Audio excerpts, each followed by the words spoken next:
So just briefly a comment on the evolutionary perspective. So as we know, genomically, in terms of the encoding space, nothing happens so much anymore in terms of the size of the genome along the axes that we're studying in neuroscience mostly, species-wise. But a lot is still happening when it comes to the state space of the connectomes that you can implement given the number of neurons and the number of synapses in a given system. So this really goes up a lot, even across the mammalian axis all the way to human.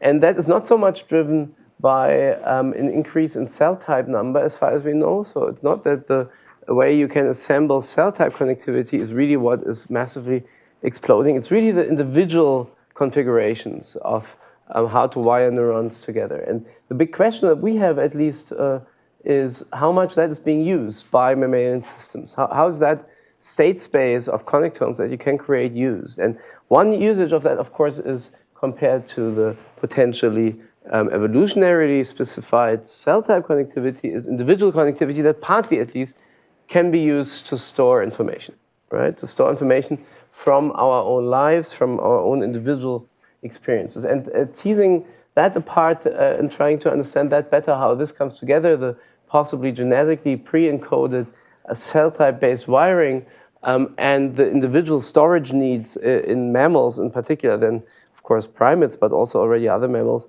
and how that affects the connectome is what we're looking at. All right, so with that brief conceptual comment, I want to now immediately turn to the cerebral cortex with all its beauty and complexity and density to start with. As we all know, when we look at a cubic millimeter of cortical tissue, we're talking about hundreds or tens of thousands to 100,000 nerve cell bodies, so to say, and then kilometers of axons and roughly 1 billion synapses. So that's a physical density and a physical reality that we're dealing with. But the reason you could argue why this is being implemented, or one key reason at least as we think, is to build networks of stunning connectivity. So the cortical network, as far as we know, is connected roughly at the scale of 10 to the 3. A pyramidal cell connects to roughly 10 to the 3 other pyramidal cells. That's an order of magnitude statement. It could be several thousands, sometimes maybe just hundreds, but it's not 100,000 typically, and it's not much less either. So it's really on the order of 10 to the 3, using, as we know, mostly roughly 10 to the 4 synapses. You connect to roughly 10 to the 3 other neurons. And that's really a network of a complexity that is probably not matched by other networks, not even social networks. And it's something that we have to embrace and understand. And that's really was my original motivation to go into connectomics for the cerebral cortex. That at that scale, we really need methods to map these networks and understand how that's being used potentially for computation and for storage. Now, the physical challenges of reconstructing nerve cells are very clear to most of the audience here, so I won't delve on that. We use connectomics very much like others, mostly in a biopsy kind of style, because the brains are so large that we are so far only using small pieces of brain. And then there are many methodological challenges, all the way from actually tissue staining, where my lab has made a few contributions, and then all the way to data analysis, where again we're also working on. Now let me jump now into one prototypic cerebral cortex, which is the mouse barrel cortex, very famously one of the examples of how primary sensory cortices at least are configured. Most of you know this system with the whiskers on the snout of the animals being the primary input to a part of the S1 cortex in which what we consider the cortical columns are being formed, representing the input from these primary whiskers after only 3 synapses via the brainstem, the thalamus, all the way into cortex. And this is also where we started our cortical endeavors from the connectomic point of view. In my lab, so we started in layer 4 of mouse primary somatosensory cortex, and already there wanted to ask how circuitry that is likely the result of cell type-based connectivity and such circuitry that might be the result of individual learning come together. And for this, we took a very small, at the time, data set on a scale of 100 micron on a side with a dense staining, of course. And so this is how it looks in cortex of mouse. You see the blood vessels in white, and then you zoom in, the cell bodies are the other large structures, and then we zoom in and see the dense packing of neuropil with the synapses and many, many small processes, which of course represent the key challenge in terms of reconstructing this data. But again, we won't focus here on reconstruction challenges, but on possible ways of analyzing such data. So let's zoom back out, reconstruct neurons mostly automatically to the point that you get these densely labeled nerve cells here shown separately and shown together with their cell body in the volume. But then, of course, primarily, or the main challenge remains to reconstruct all the axons, which is shown in the next slide. So this is now the 2 meters or so of axons that also reside in that very same volume that already seemed quite dense when you just were labeling the cell bodies and the dendrites. But obviously, density, as all of us who work on this data know, density is enormous. There's no way to show this nicely using light microscopy. So we need this dense mapping, and then we can get at the full picture. All right, but that's practicalities, if you want, methodological challenges of getting the data. Now, what can we do with that data? And here I want to emphasize on one aspect of analyzing such a connectome. So here's now the thousands of axons times thousands of dendrites in this small piece of tissue. No way does each of these entries here have an individual identity. I made that clear already, of course, but still we can use this data to pull out interesting information, as we think. Now, the analysis I want to report on first is one relating to plasticity. And this is one way, I think, one example of how if you write down your models and your hypotheses quite clearly, then you can use connectomic data to constrain parameters of these models. In that sense, it's, I think, a more general approach of connectomics in a world where the connectomes are not overly specified, but still you can understand possible effects. Sorry, quick clarification. What is the color coding in your connectomics? Number of synapses here, but we also have, as you will, I'll report on in a second, we have the size of the synapses, which in the mammalian systems, in contrast to what people currently think in the non-mammalian systems, really are an important additional feature beyond the number. Here, sorry, I didn't mention that, it's just numbers of synapses in that picture. All right, so the idea was to ask whether, although it's a static connectome, whether we can still pull out information on possible previous episodes or previous learning in that circuit. And for that, we use or refer to the concept, obviously a well-known concept of Hebbian learning, which predicts that synapses will be strengthened if the presynaptic neuron contributes to the activity of the postsynaptic neuron. And what is already shown here in sketch is that luckily, and that is really something we're relying on heavily in the field right now, luckily in mammalian systems, as far as we know, when synapses get stronger, they also get larger. Right? I mean, that is really, without that, we would be in big trouble, or many of these analyses would not be possible. So that's the basic assumption here. And it's not really an assumption because decades of work, Zoltan Nusser and Kristen Harris, of course, and colleagues, have worked up that there is a very strong correlation between a synapse being strengthened electrically, meaning, in the end, more postsynaptic receptors being inserted, possibly more vesicles ready to be released and other aspects. But when that happens as a result of strengthening mechanisms, then the synapse also, when it's an excitatory spine synapse, gets larger. And larger means the spine head gets larger, the volume. This is highly correlated to the PSD, the postsynaptic density, getting larger. This is highly correlated to the active zone presynaptically getting larger. And this is also highly correlated to a measure that's even easier to extract, which is simply the contact interface between the axonal bouton and the spine. So that is work we are fully relying on. That's not something we have established ourselves. This is really decades of work in the field. Yes? Moritz, can you characterize the state of our knowledge there in terms of cell types and brain regions? Is this universal? Anywhere there's plasticity? Do we know that? Yeah. So my understanding of the literature is that this has been mostly established, one has to say, in hippocampus. The prototypic site of LTP going on and learning of this kind going on.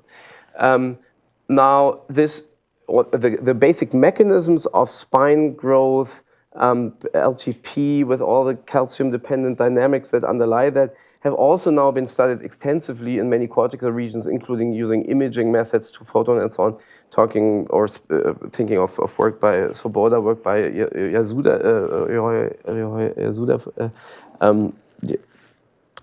So I think for spine synapses, pyramidal spine synapses, this is quite well established that it's not a single region and this kind of peculiarity. Now, luckily, of course, in these systems, 85 roughly %, at least in mouse, of the neurons are of that kind. So we are probably talking about a key phenomenon, but I don't think we have, or there's a little bit of evidence for GABAergic synapses that synapse size could also increase, but it's much weaker. And then when you come to any other type of synapse, from my understanding, that's very unclear. So that's why everything I'm showing here is really focusing on spine, glutamatergic, or supposedly glutamatergic, excitatory spine synapses. So as I already said, so something I didn't get to yet is that the prediction of synapses getting stronger now is in particular also there in Hebbian learning if you have more than one synapse between the same presynaptic and postsynaptic neuron. And that is really something that luckily many synapses, many connections, also in mammals, are made by multiple synapses. So very interesting, it's not to the degree as it is in flies for sure, where as we heard yesterday, also 5, 10 synapses are reasonable thresholds. That would kill most of the connections in cortex. So we are talking about a couple of synapses in excitatory connections. Actually, more recent data that I'm not showing today looks to me more like the majority of synapses could be single synapses. So it's really 1 to 2 is kind of the majority, and then more gets less likely, but that these are then also stronger synapses. So that's very different from the fly and other systems. But still, so there is a large number of connections that are made by more than one synapse. And if that's the case, then colleagues early on, in particular, again, Kirsten Harris and co-workers, realized that if you have 2 synapses being made by the same pre- and postsynaptic neuron, and if your Hebbian model is correct or is active, so to say, then these 2 synapses, give or take, should be undergoing LTP together at the same time, because the prediction of, or the precondition of having the right timing and size of pre- and postsynaptic electrical activity should be roughly fulfilled at both sides. Now that, of course, is already one caveat here. You shouldn't have too long delays. There should be, things should be right, but in general, that will be right. Sorry, just going back for a second. Sure. So at the beginning, you said 10,000 synapses and 1,000 partners. Yeah. But then you just said but 1 or 2 per. So yeah. So I mean, in the beginning, I was really talking order of magnitude. So 10 to the 3 meaning probably 2,000 or 3,000. 10 to the 4, so could also mean 8,000. So the best numbers we have right now is for mouse pyramidal cell, for instance, the input, we're probably talking about 10 to 12,000 inputs. So that would rather, if in fact we're really only looking at 1 to 2, or an average, let's say 2 or 2-ish, then it could be more like 6,000 in terms of the degree. But that is really, I think, we're getting better numbers, others also, but it's really not yet, I think, clear. And also the variation on that is still something that's very hard to get. For some, we will need the entire brain to actually be sure about the out degrees at least. Okay. Now,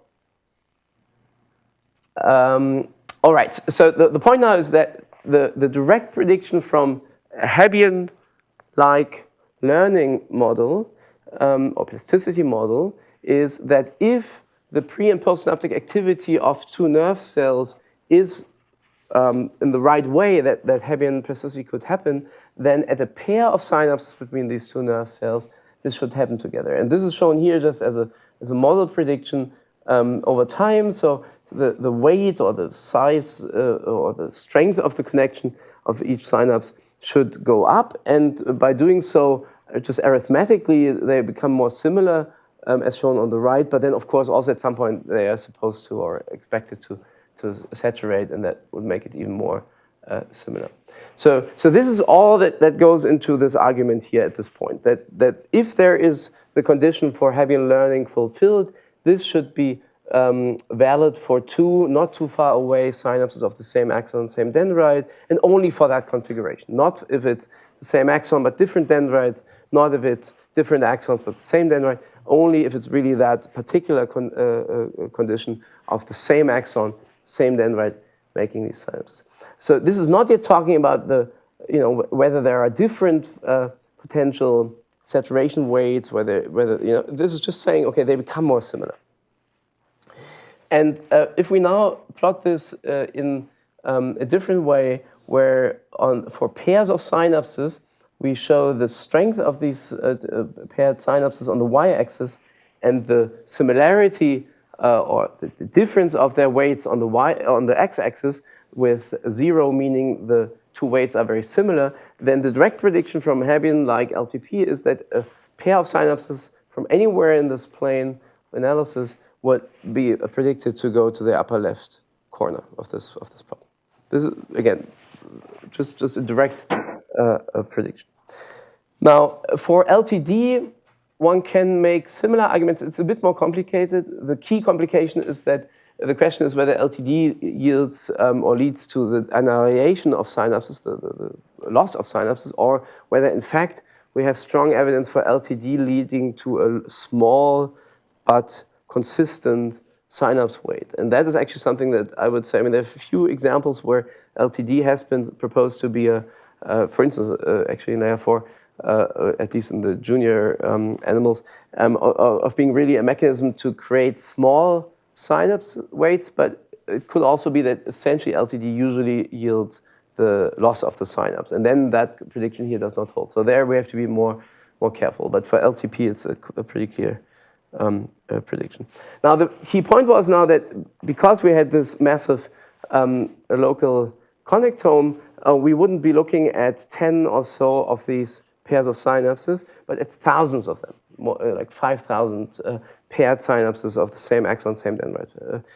And therefore our first question was, when we now just report what we measure in the connectome in that analysis plane that I just introduced, how would the distribution of synaptic pairs look here?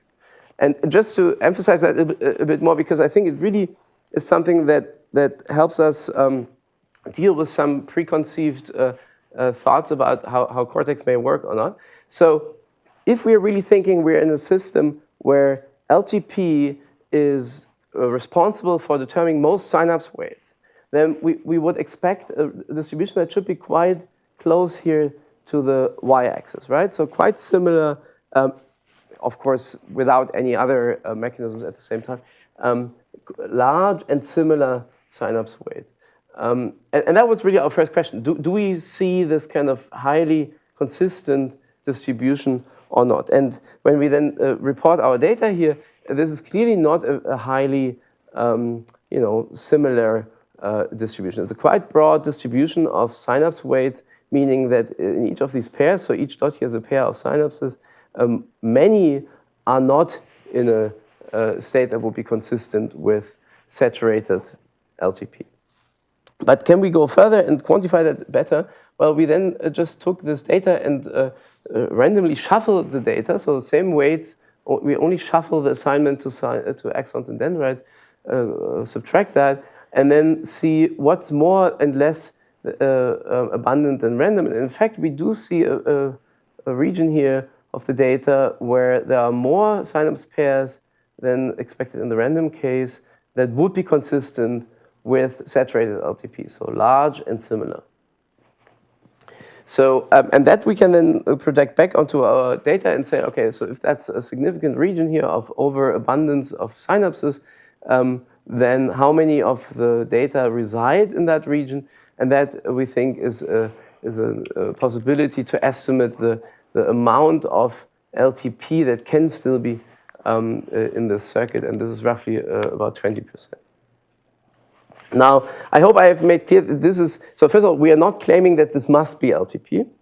Okay, sorry.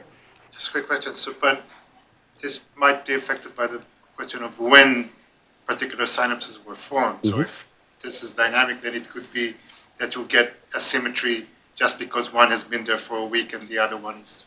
Yeah.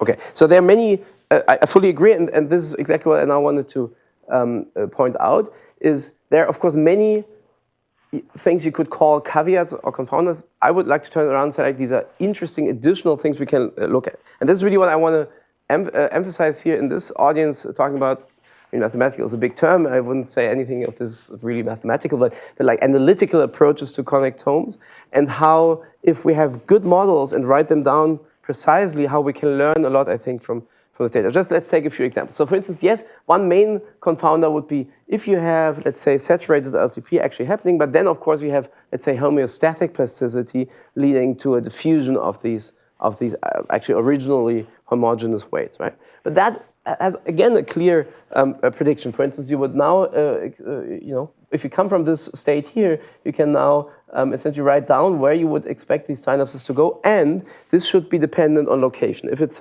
local homeostasis, like it has been proposed on a given dendrite, we can ask, are synapses, for instance, that are on the same dendrite then consistent with that prediction, which is something we checked, it wasn't obvious, just as an example. Another thing you may argue is, like, if you have ongoing plasticity and ongoing changes, what if a synapse gets large and now a new synapse needs to be added to strengthen that connection? Well, again, this has a clear prediction here in this analysis plane. These would now be pairs where one would be very small and one would be very large, so we know where they reside. We can ask, is there any sign for an overabundance of these very small, very large combinations, which again, at least in this data set, we didn't find. Third example, you already talked about the time course. So there is much more data also to Srini's question that we haven't used yet, that probably the time course of spine size increase and later synapse size increase is decoupled. And from the data that we've seen, it seems that, if I report that correctly, that in fact the first thing that happens is an overshoot of spine volume increase before other effects of the synapse happen. So this now would again be a feature we could look for these, decoupled situations where, and thereby even look at rates of LTP and so on. So all I'm trying to emphasize here is there is so much we can do. And I want to encourage us to write down the models we have and take this seriously. I think there is a lot we can look at if only we take this seriously. I'm sorry, I missed this, but when you say average synapse size, what are you measuring? The area of the PSD or the volume of the pre or the volume of the post? Or? Yeah, so in this particular analysis, we actually measured what people have started to call the ASE, the axon-spine interface, ASI, which is highly correlated to the other measures that you just mentioned. So what we're actually measuring is the ASI, so the axon-spine interface area. And because these are pairs of synapses, in this case, we're actually averaging them, arithmetic averages, but there's many other things you could do. And of course, this is just one way of looking at it. But again, I just want to emphasize this very strongly here in this audience. I think there's so much more one could do. One thing we did do is we looked in particular at types of synapses, in particular at the thalamocortical synapse. Why? Well, this is, has long ago been shown to be obviously the key input, sensory input to cortex, but also to be relevant for the map formation in S1, of course. And there it had been shown that this is LTP dependent. And just to emphasize this point again, so if we take this seriously, I mean, maybe that's not what's happening, but if we take this seriously, that there is a critical period in the early first week or so of that animal in which maps are formed using, among other, LTP of these synapses. So now the question is, do we think that these will just go away and diffuse away, or is there anything going to be stable? Yes? Can I ask you to unpack that for the math audience just a bit? The LTP, thalamocortical. Yeah. Okay, sorry. Yes, of course. Sorry.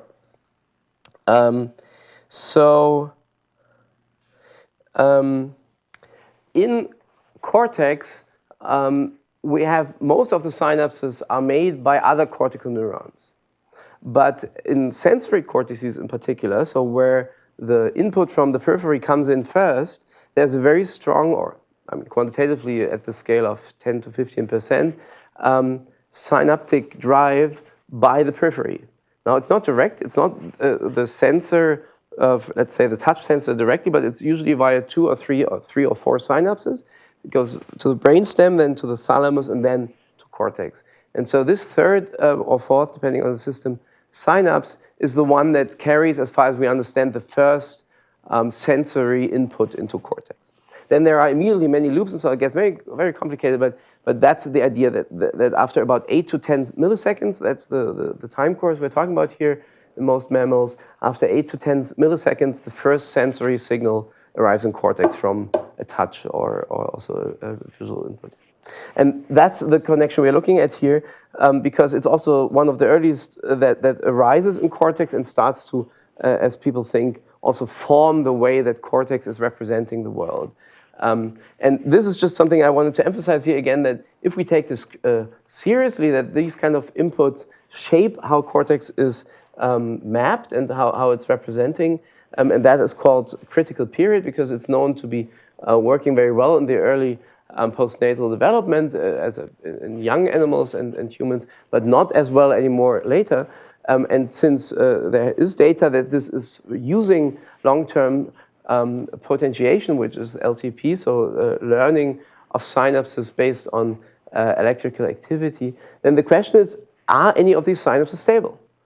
To the point that when, after 4 weeks, in this case, we sacrifice this normally bored lab animal, is there still something left from that time? Right? And that's something that, obviously, there's a lot of data. I'm showing one paper here about the question of how much turnover there is. I don't think that is a settled topic. There could be full turnover, but there could also be remaining long-term storage in, let's say, 10 or 50 or 20 or so % of the connections. And so our data would currently point in that direction, that there is some long-term, actually, synapse stability beyond a lot of turnover. That's also correct. All right, but again, we can, I think, quantify how much that is. All right, so I would like to just 15. So until when do I have? Sorry. You have 20 minutes Okay. plus 10. Okay, perfect. Then I can relax. All right. Yeah, I spare you the visualizations. That's for different kinds of audiences. I assume that at least in pure mathematics, whenever you see something like that, you just close your eyes and don't worry. Anyway, now I've 3 or so vignettes that I wanted to talk about. So the second one goes back even a bit further and is about the importance of biophysics that I would like to emphasize. So now in the world of connectomes and so on, it all feels like network science is all we need. But even in mammals, and I think that's also true in flies, as we heard already, and we still need our basic biophysics to be right. Yeah? And here's an example of something we found that really made us realize that. And that's a couple of years back. We looked at the medial and neuronal cortex for other reasons, actually. But then something we found there was that we find very strong sorting of synapse placement along the axons. So just to back up, I mean, it's very well established that when you have a pyramidal cell, let's say, or the dendrite, the complex dendrite of a cortical cell, that it may matter where you place your synapses, right? In terms of clustering, nonlinearity, soma versus non-soma, and so on, so that matters. But thinking that in cortex, not distally, not long range, but really locally in cortex, that the placement of synapses along axons, like early on, later on, would matter was something that, at least at the time, was quite hard to believe. But that's exactly what we found. So we found that the output of pyramidal cells, here shown as sketches, the axons make synapses first on interneurons and later on excitatory neurons. So there's the inhibitory bias of receiving the first synapses, and not subtle, strongly. Yeah? Multiple, like about 2 times more synapses and earlier.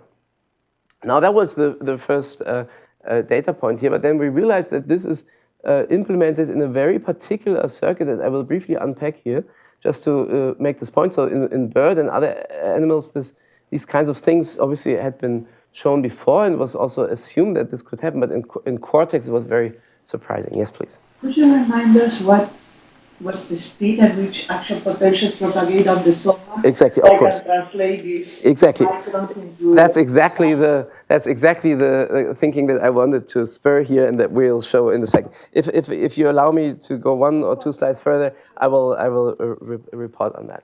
So that was the starting point. So there is an offset of these synapses. That alone, of course, it doesn't already prove anything. But then we, of course, wanted to know what is the circuit here, and we looked at it and found that the interneurons that are innervated early on are exactly those interneurons that always close the loop of this feed-forward inhibition to the very same postsynaptic target that is also the target of this presynaptic excitatory cell. So these triads here are not configured in opponent inhibition. That was the alternative model. That would be more like lateral inhibition. Early on, make sure your competitors are silent. No, this is massive feed-forward inhibition. And again, advantaged by early synapse placement. Now, then we of course ask, okay, what else is going on? So the next thing that we found was, and this now comes directly to your question about speed, if we look at the diameters of the axons, then in this branch here, the interneuron axon, are mostly myelinated very long on and are very large. So this is the same scale here. If you now compare that to the excitatory axon, the very one shown here, these are the unmyelinated excitatory axons. So first of all, we were not aware at that time that that's the way around, or for some reason I thought that excitatory axons are rather thicker than inhibitory. No. In this particular circuit, we're talking about a massive diameter difference. And of course, that's basic biophysics again, that at least an unmyelinated axon, that is the key or a key determinant of conduction velocity, is the proportionality to diameter, right? So this is, these are fast and these are very slow. Now, what are the absolute numbers? Well, if we look at those that have measured these conduction velocities, we're probably in fact looking at something like 200 microseconds 200 micron per millisecond. So really it's quite slow. So not the large conduction velocities would rather be at millimeter or so per millisecond, but here we are looking at these very, very small axons. And really interestingly, that seem to be made small really the moment they are making these. So on that path, I don't have the plot here, but it's really so small on this path. So it's still big here, but then it gets very small on that path. So that was like, okay, maybe there's actually something happening. Then we saw that the innervation of these interneurons is massive, so they get clustered input from these excitatory inputs. And if we put all of that together, then in fact we went back to biophysical modeling using Neuron to ask, is that really plausible that if we now have a presynaptic pool like that and we introduce our half a millisecond or so potential delay here and the other mechanisms, would that actually allow us to do the following, which is that the AP, the action potential that you generate here in the postsynaptic neuron, could be prohibited. Now, this would be very surprising, right? Because usually the excitatory path is always faster because you still need to generate another action potential here in the inhibitory population. So without any delays, there's no way you can kill the first action potential. You can always kill the second, but not the first. But really with this additional delay, you can find parameters where really this transmission is totally closed. And this is because it's so precisely wired, this is really entirely closed. So this is not statistically closed, it's really each and every time closed because it's exactly the same circuit, it's exactly the same that offset that we were describing. And here, if we look at the plausibility of this, so as soon as the delay introduced by the synapse sorting is on the scale of half a millisecond, which would be plausible for 100-something, 150 or so micron at that speed, then with realistic transmission delays here that have been actually measured, we are actually getting this black zero here, meaning no postsynaptic AP whatsoever. So really a fully closed circuit that cannot be opened by the players shown here. So it would need to be closed by or ungated by other inputs. What could that be? That could either be additional input from other cells, for instance, the apical dendrites of this cell also. So that's one idea, that it's a contextual gating, or of course disinhibition, and we also modeled these aspects. That's all in the paper. So the point here being that we really needed to go back to biophysics and detailed models of this kind, not network models, just combined with,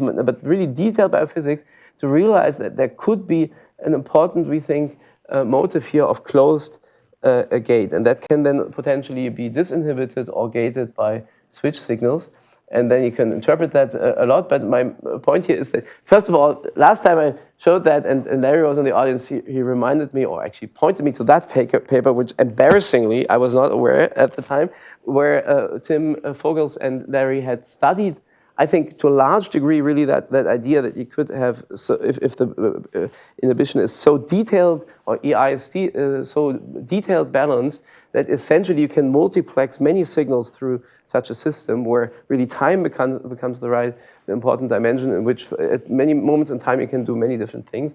Anyway, so that's the theoretical work that I just want to point out here, especially for this audience, of course. But I also want to point out that recently, this is not a kind of weird thing that we found in MEC. We've now found it in human cortex, as shown here. This synapse sorting is very strong. First inhibition, then excitatory targeting in pyramidal cells of human, and very recently also the colleagues in the V1 microns.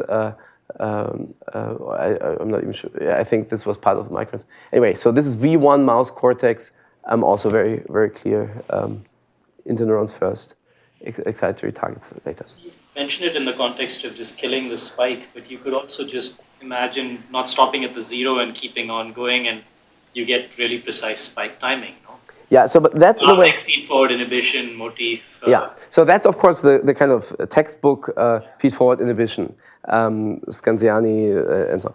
But I think, that really now comes back to the question: are we talking at a sparse system, or are we talking about at a firing system? So if things are going on all the time, then we'll probably rather be talking about sharpening and so on. But if it's sparse, which I think, at least on the excitatory side, there's a lot of evidence now that cortex is quite sparse, and I think that was also the part of the argument in your work back then, Larry. If it's quite sparse, then it's really about is that one spike going to go or not, or maybe two. But if it really cannot, it's super powerful, because you can now switch very, very precisely. Yes. I've got a related question. So, does it have to be killing the spike, or could you just kill a calcium spike that was in the backpropagating system, and that way modify the plasticity of the system instead of killing the spike? That's also possible, but I have to say I was most excited by the possibility that it could be killing it, because the zero. I think it's. I can't provide the theoretical argument, but my intuition is that's very powerful, because if it's a fully closed gate, then I think you can do very precise choices of what to gate. Plasticity and calcium is also possible, but really having a situation where you overcome, if you want Dale's law, you overcome the disadvantage of inhibition, and now suddenly you have a fully closed gate where you can lay down all your hypotheses, but they're all closed and not activated, and then context drives it. That's my main excitement about this.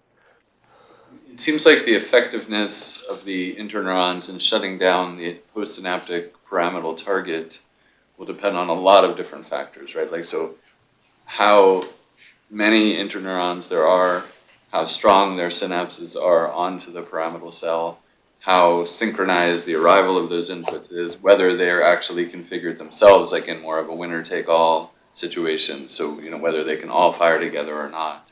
So you based your numbers on, you said, some biophysical modeling, and I'm curious, robustness to all of these factors. Very, very good question. So in a follow-up study, just to emphasize how I think general this is, in layer 4, and there we actually have the numbers, and now recently we also have the numbers from other settings. We looked at the thalamic input to layer 4, and also there, I'm just going to jump over a lot here. So I want to focus on this plot up here. So the input, looks very complicated, so I'll try to make it clear. The thalamic axons do again the same thing. So they innervate the barrel, the layer 4. excitatory neurons, the spiny stellate and suprapyramidal cells, that's well known. They target a group of interneuron that serves as feed-forward interneurons, also well known, one of the key descriptions of exactly that sharpening of spines and so on idea. But again, they first innervate these interneurons. And here now we have the numbers. So we know there are enough interneurons. They are consistently targeted by the very same axon. So it's getting very hard to evade that, would be my view. And there's other data now from within the column where it's also, I mean, number-wise, it adds up. It's actually to the point that you wonder how can excitation actually get through. You need to stop a large part of the inhibition. And that's part of the story in general, I think. So I think massive inhibition, accelerated by biophysical tricks, if you want, compensate for Thales law. So the message here would be, let's still embrace biophysical aspects, very detailed ones when needed, led by the data. But even in cortex, it may be necessary to still remain very precise. So this implies then that you need, so this defines a time scale of when the two things need to play with one another, either to cancel the spike or to let just one go through. Does that imply that you should expect that multiple dendrites would have the same size, so you could have the same clock for everyone? Because otherwise you need to time things differently for different dendrites. Axons, yeah. So you mean, yeah, axons. Yeah, that's so. The impression is that the axon diameter is quite well controlled. It's really stunning. It's really, they're very thin, and then immediately it goes down to these 150 nanometer thin excitatory dendrites in the local circuit. So my point would be, my guess would be, it's actually quite well controlled and highly synchronous thereby. So it's really the diameter is in fact not just small. It's really to the let's say 25, 50 nanometers. Their length would have to be very accurately set as well somehow.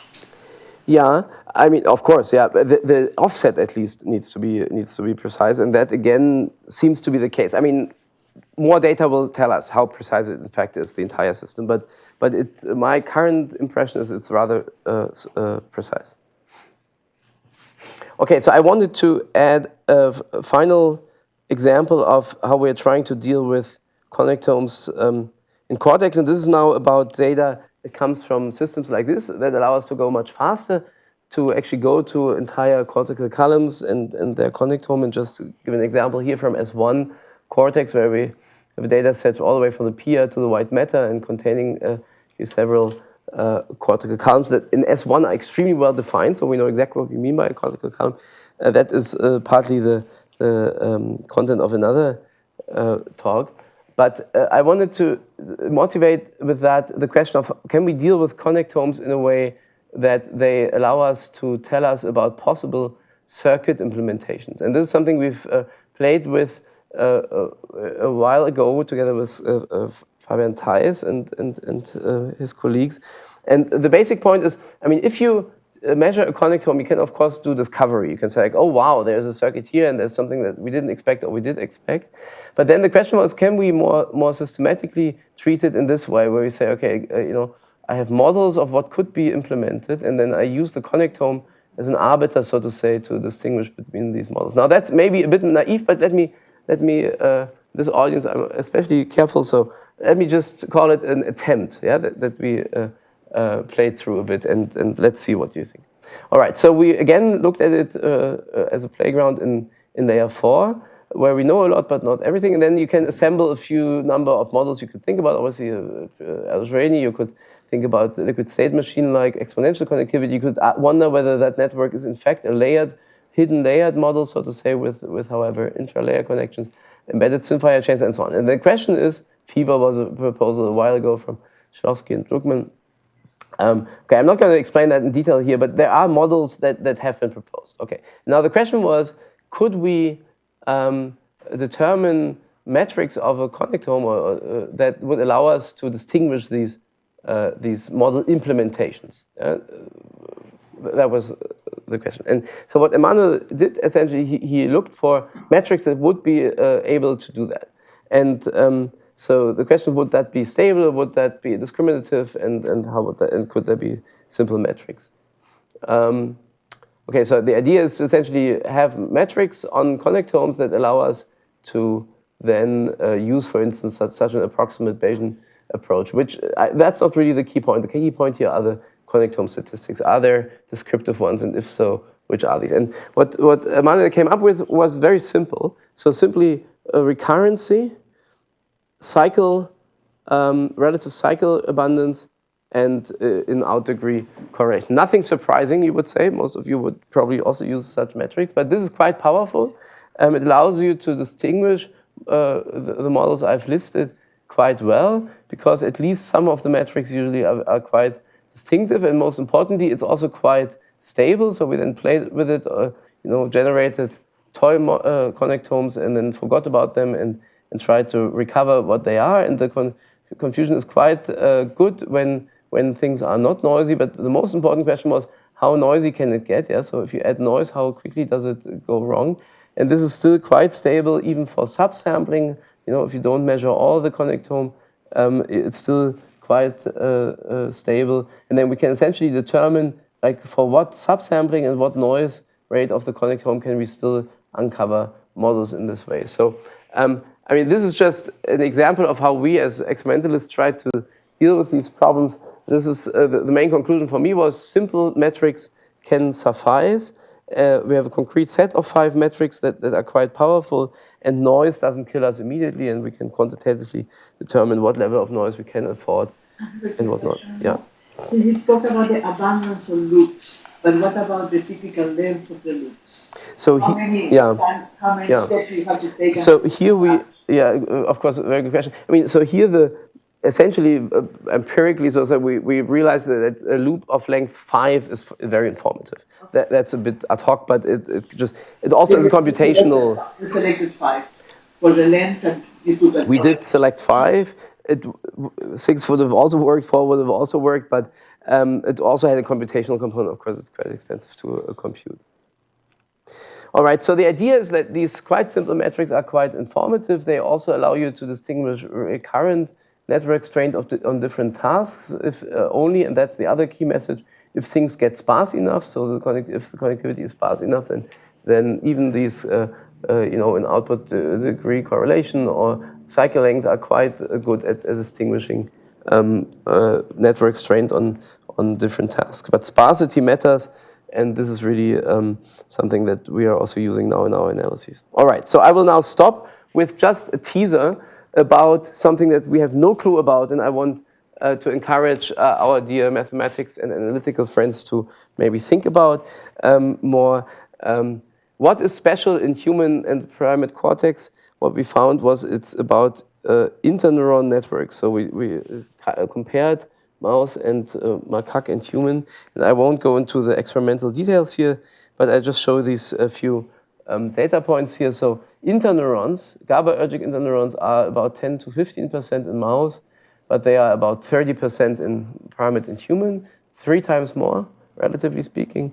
And we found that they are not providing more inhibition onto excitatory cells, so it's not EI increase, so it's not EI balance that's changed, that's very stable, but it's a 10-fold expanded II network driven by these bipolar type of interneurons that create a 10 times larger II network in primates and humans. II network, recurrent II. That's the point, and I'm quite confused by that. There are some ideas what this could mean. Terry Sinofsky has a paper on possibly prolonged timescales of percepts, even going all the way to working memory on different data, so before our finding. But this could be one thought, that it's about timescales, but it could be so much more, and I just wanted to encourage thinking about that. II networks is what is the connectomic difference between primate and mouse at the local scale. Yes? I think you mentioned there were more neurons. How does the number of connections relative to the number of neurons change? So it is, in fact, it does actually match, but it's not what's happening. So it's a 3-time relative increase of interneurons and a 9 to 10 time increase of the II network. So that could just be, scaling. But it's not scaling because we looked at the subtypes. So it's a particular subgroup of interneurons that's massively expanding, the so-called bipolar interneurons that innervate only other interneurons. So it's not just the same network scaled up. It's really an expansion and a specificity increase of those interneurons that particularly and exclusively in primate, not in mouse, not possible, but in primate can exclusively target other interneurons. And mouse cannot, we never find that, so they are maybe 60, 70% innervating other interneurons, but not 100%. In primate, it's exclusive. So it's really an exclusive II network that, we would love to understand what's doing, and I want to encourage that. With that, I would like to summarize, and obviously ready for many more questions. So I tried to give a few examples of how we are dealing with our data. Again, I'm not going to call this mathematics, but our analysis approach is one about learning models of plasticity, where so much more, I think, can be done. The second main point about biophysics matters, and inhibition is massively driven in part by these biophysically precise implementations. Simple connectome metrics can allow for model distinction or model discrimination, but there's, of course, also still so much more to be done. And then this kind of teaser in the end, II networks, what's going on. With that, thank you very much.